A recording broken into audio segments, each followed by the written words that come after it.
God said, focus on yourself and stay silent. There are moments in life when the noise becomes unbearable. Voices from the outside, voices from the past, voices of doubt, fear, regret. And then there is a whisper.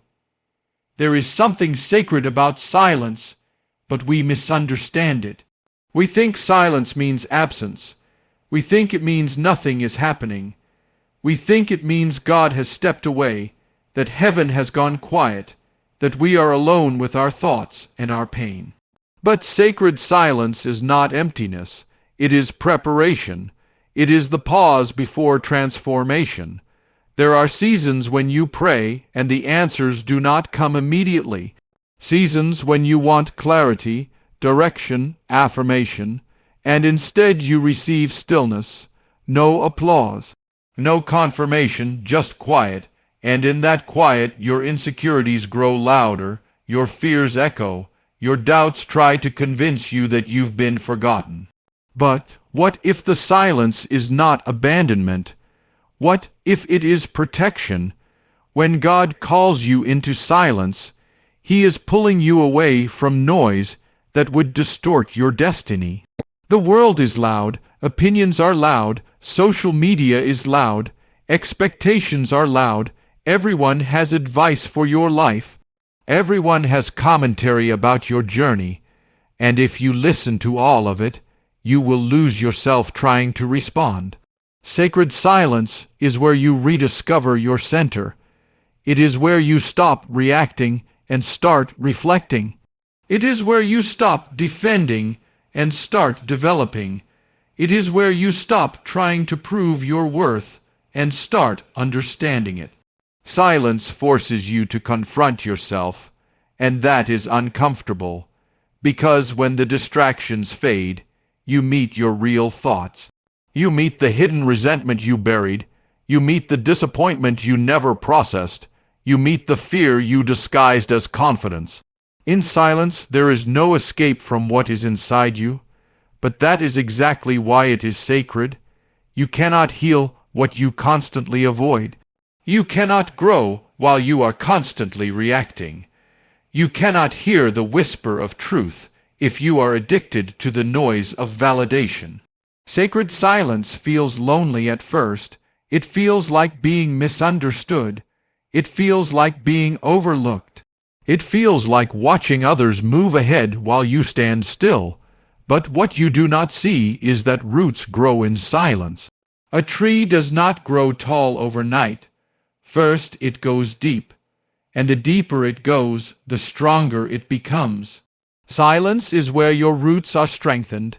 It is where character is formed. It is where your dependence shifts from people to God. There are battles you want to fight with words. There are accusations you want to correct. There are misunderstandings you want to clarify. But sometimes the instruction is simple: stay silent, not because you are weak, but because your peace is more valuable than your pride. Silence trains your spirit. It teaches you restraint. It teaches you patience. It teaches you trust.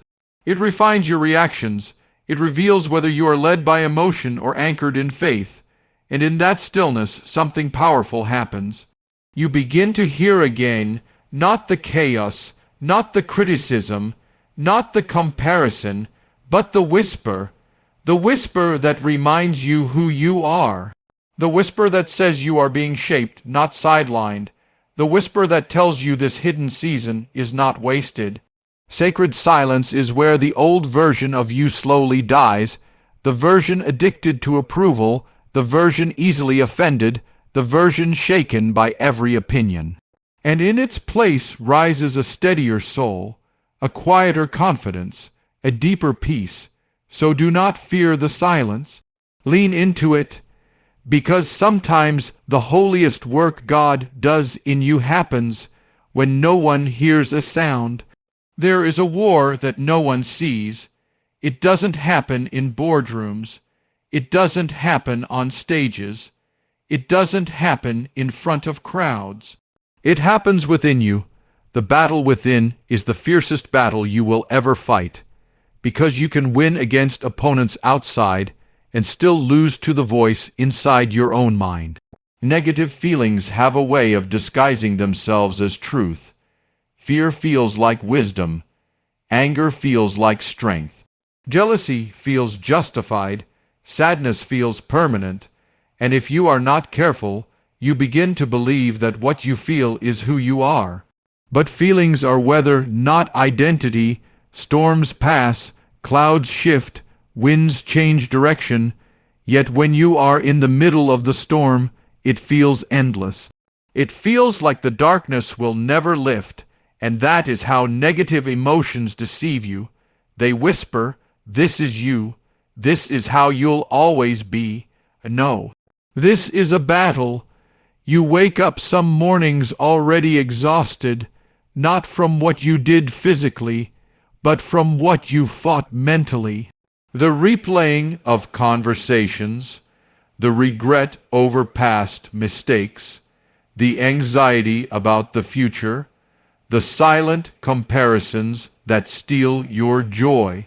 It is exhausting, and the hardest part, no one applauds you for the battles you win in private. No one sees the moment you choose not to send that angry message. No one sees the moment you decide not to give in to despair.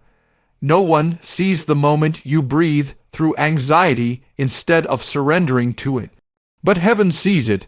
Every time you refuse to let bitterness take root, you win. Every time you challenge the lie that says you are not enough, you win. Every time you stand up against the voice that says give up, you win. The battle within is about agreement. What will you agree with? Because every negative feeling presents you with a choice. Fear says you will fail. Do you agree? Shame says you are your worst mistake. Do you agree? Comparison says they are ahead. You are behind. Do you agree? Agreement is powerful. What you agree with shapes your direction. If you agree with fear, you shrink. If you agree with shame, you hide. If you agree with anger, you explode or harden. But if you challenge those feelings, if you confront them, they begin to lose authority. This does not mean you deny your emotions. It means you examine them. Ask yourself, why am I feeling this? Trace it. Is it rooted in past hurt? Is it rooted in insecurity? Is it rooted in exhaustion?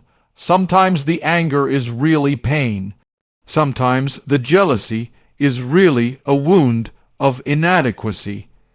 Sometimes the anxiety is really a cry for reassurance. When you slow down and face it instead of running from it, you take back control. You are not your darkest thought.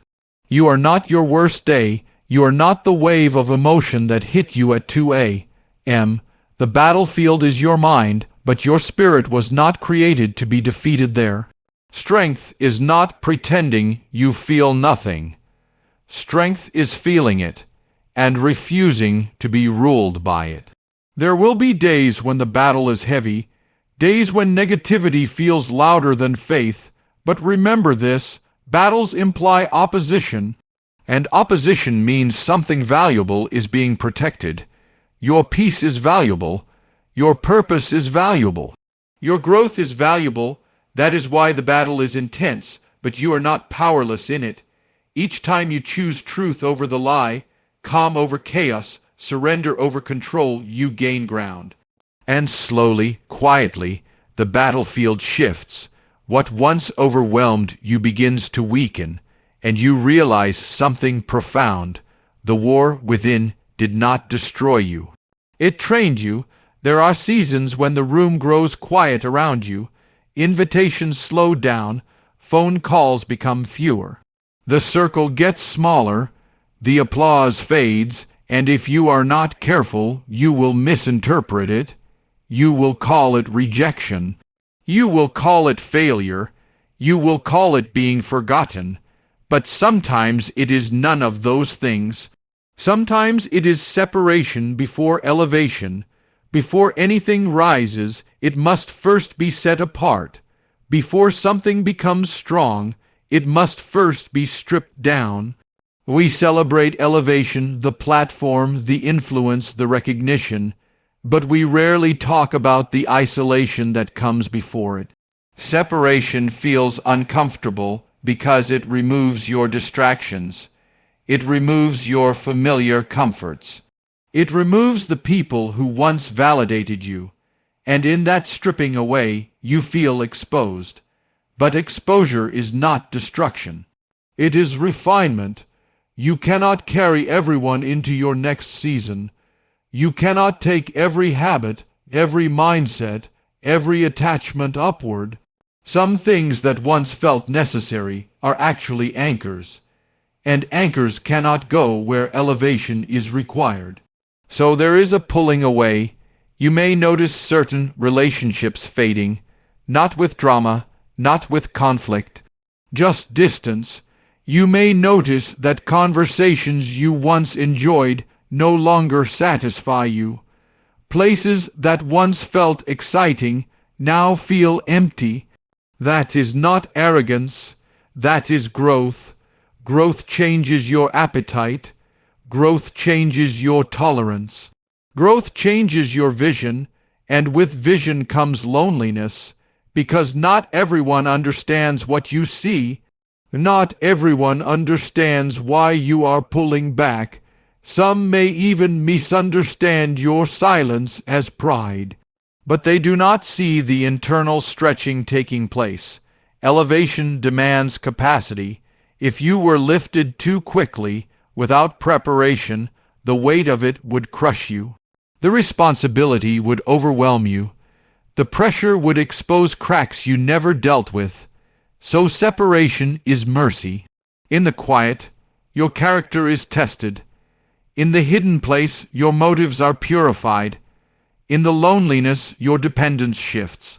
You begin to rely less on applause and more on conviction, less on people's approval and more on inner alignment. You start asking deeper questions. Why do I want this? Who am I becoming? Is my foundation strong enough for where I am going? Elevation without character is dangerous. Elevation without humility is destructive. Elevation without discipline is temporary. So there is a season where you feel unseen. You watch others move ahead. You watch doors open for them. And you wonder, what about me? But what you cannot see is that your roots are being strengthened. Your patience is being stretched. Your resilience is being built. You are being fortified in ways that applause could never accomplish. Separation also reveals who you are without the noise. Without constant affirmation, do you still believe in your calling? Without recognition, do you still pursue excellence?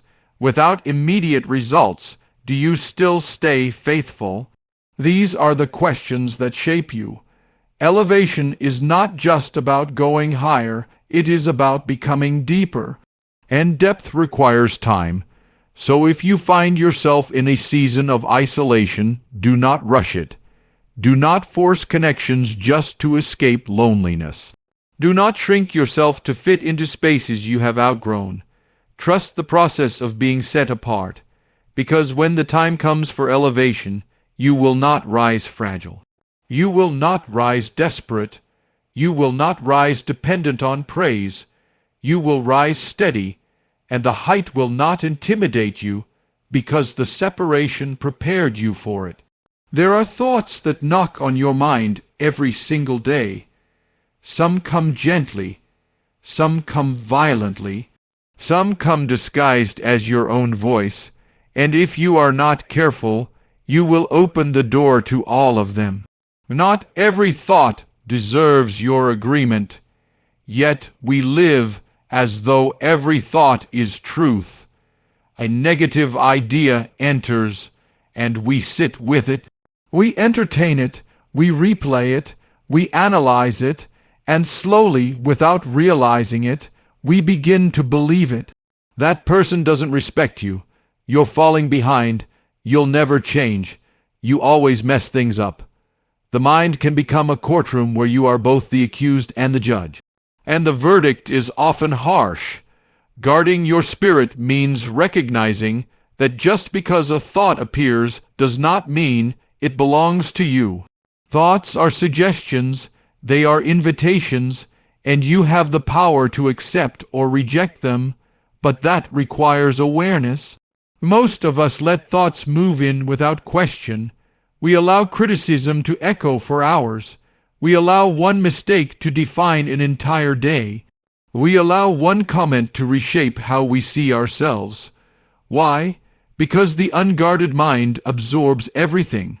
When you do not guard your spirit, comparison seeps in, bitterness settles in, suspicion grows, and before long, your inner world becomes toxic. And here is the dangerous part. Whatever fills your spirit will eventually overflow into your behavior. If you constantly rehearse offense, you will speak with sharpness. If you constantly rehearse fear, you will act with hesitation. If you constantly rehearse insecurity, you will shrink yourself. Guarding your spirit is not denial. It is discipline. It is pausing when a negative thought enters and asking, is this true? Is this helpful? Is this aligned with who I am becoming? You would not allow a stranger to walk into your home and rearrange your furniture without permission. Why allow a passing thought to rearrange your peace? Some thoughts are rooted in past wounds. They sound familiar because they were planted long ago. A teacher's criticism, a parent's harsh words, a betrayal that left a scar. And now, when something triggers that memory, the old voice returns. But you are not obligated to keep replaying it. Guarding your spirit means confronting those echoes and saying, that was then, this is now. It means recognizing that your mind is powerful soil. Whatever you consistently plant will grow. If you plant gratitude, resilience grows. If you plant truth, confidence grows. If you plant hope, endurance grows. But if you plant resentment, it spreads like poison. Guarding your spirit also requires boundaries, not just with people, but with content. What you watch, what you listen to, what you scroll through, every image, every headline, every conversation feeds something within you. You cannot consume negativity all day and expect to feel peaceful at night. There is strength in protecting your inner atmosphere. And this protection is not about becoming cold or detached. It is about becoming intentional. It is about choosing which voices shape you. When you begin to guard your spirit, you will notice something powerful. Not every insult will sting. Not every criticism will linger. Not every fear will dominate, because you have learned to filter. You have learned that peace is too valuable to surrender to every passing thought. And slowly, the chaos inside quiets, not because negative thoughts disappear completely, but because they no longer have authority. You decide what stays. There is a kind of chaos that does not come from outside circumstances, but from misalignment within. You can have opportunities and still feel unsettled. You can have relationships and still feel empty. You can achieve goals and still feel restless, because when your heart is not aligned, nothing around you feels stable. Inner alignment is when your thoughts, your values, your actions, and your faith move in the same direction. It is when you are no longer divided within yourself, and division within is exhausting. Have you ever said yes when your spirit was screaming no? Have you ever smiled in public while breaking in private? Have you ever pursued something that looked right but felt wrong deep inside? That tension, that quiet discomfort, is misalignment. We often ignore it because we want approval. We want progress. We want to keep up. But every time you betray what you know is right in your spirit, something fractures within you. And those fractures turn into anxiety. They turn into irritability. They turn into confusion. Alignment brings clarity. When your heart aligns with truth, you stop fighting yourself. You stop living two lives, the outer performance and the inner reality. You begin to move with integrity, even when it costs you. Alignment may require difficult decisions. It may require walking away from environments that drain you. It may require ending patterns that once comforted you. It may require forgiving when pride wants revenge. Alignment is not easy, but it is freeing. Because when you are aligned, peace becomes stronger than pressure. Pressure says, do what everyone expects. Alignment says, do what is right. Pressure says, move faster. Alignment says, move faithfully. Pressure says, compromise just this once. Alignment says, protect your soul. There is a deep strength that comes when you no longer need to pretend. When your private convictions match your public behavior, when your prayers match your choices, that is power. When alignment is present, negative emotions begin to lose control. Fear weakens because you trust your direction. Jealousy fades because you are secure in your path. Bitterness dissolves because you are not comparing your journey to someone else's timeline. Alignment anchors you. Storms may still come, criticism may still rise, delays may still test you. But when you are aligned, those things do not uproot you. Because your foundation is internal, not external. Alignment also brings courage. Courage to say no without guilt. Courage to be misunderstood. Courage to wait when others rush. It takes courage to live in alignment in a world that rewards compromise. But when you choose alignment, you gain something greater than applause. You gain peace. And peace is not fragile when it is rooted in truth. When your heart aligns with God's will, you stop striving so hard to control outcomes. You begin to trust that obedience is enough, that faithfulness is enough, that even if the world does not recognize your integrity, heaven does. There is a quiet confidence that rises within you, not arrogance, not pride, just steadiness. You no longer react from insecurity. You respond from conviction. You no longer chase every opportunity. You pursue what resonates with your calling. Alignment simplifies life. It silences the inner war. It quiets the overthinking. It calms the constant second guessing. And in that calm, you realize something beautiful. When your heart is aligned, chaos may surround you, but it cannot control you. Because you are no longer divided within, there is a place where no one applauds you. No one notices your effort. No one celebrates your restraint.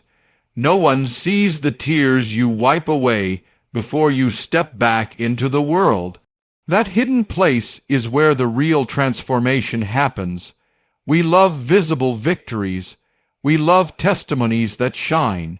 We love the moment when everything finally comes together. But what we do not see, what no one claps for, is the private surrender that made it possible. Transformation in the hidden place is slow. It is quiet. It is often painful. It happens when you choose discipline over impulse, when you choose forgiveness over resentment, when you choose prayer over panic, when you choose growth over comfort. And no one may ever know how hard that choice was. There are nights when you fight battles in your mind that would break you if you faced them publicly. There are mornings when getting out of bed feels like victory. There are moments when you want to react, to explode, to give up, but instead you breathe and you restrain yourself. That is transformation, not the loud declaration, not the dramatic change, but the steady decision to become better than your impulses. The hidden place strips away performance. There is no audience there, no image to protect, no reputation to maintain. It is just you and the truth about you. Your weaknesses are exposed. Your patterns are undeniable. Your excuses sound hollow. And that can be uncomfortable, but it is also freeing, because when you stop pretending, you can start healing. In the hidden place, you confront the habits that sabotage you. You face the wounds you've been avoiding. You admit the fears you've been masking with confidence, and slowly, sometimes painfully slowly, you begin to change. Transformation is not instant. It is not glamorous. It is not always visible. Sometimes it feels like nothing is happening at all. But something is happening. Roots are deepening. Character is strengthening. Patience is stretching. Faith is solidifying. You may not see the results immediately. Others may not notice the difference yet. But inside, there is a shift. You respond differently. You think differently. You endure differently. What once triggered you no longer controls you. What once shattered you now teaches you. What once tempted you now loses its grip. That is the evidence of hidden growth. The world only sees the fruit. It does not see the underground process. It does not see the breaking, the surrendering, the pruning. But without pruning, there is no growth. Without surrender, there is no transformation. There is also a sacred intimacy in the hidden place. It is where your relationship with God becomes real, not performative, not public, not rehearsed, just honest. It is where you say, I am struggling. It is where you say, I am afraid. It is where you say, I need help. And instead of being condemned, you are strengthened. The hidden place teaches you that your worth is not tied to visibility, that your value does not depend on recognition, that your growth does not require an audience. And when the time comes for you to step into the light, you will not be pretending to be strong. You will be strong because what was built in secret cannot be shaken in public. The greatest victories are not the ones everyone sees. They are the ones that changed you when no one was watching.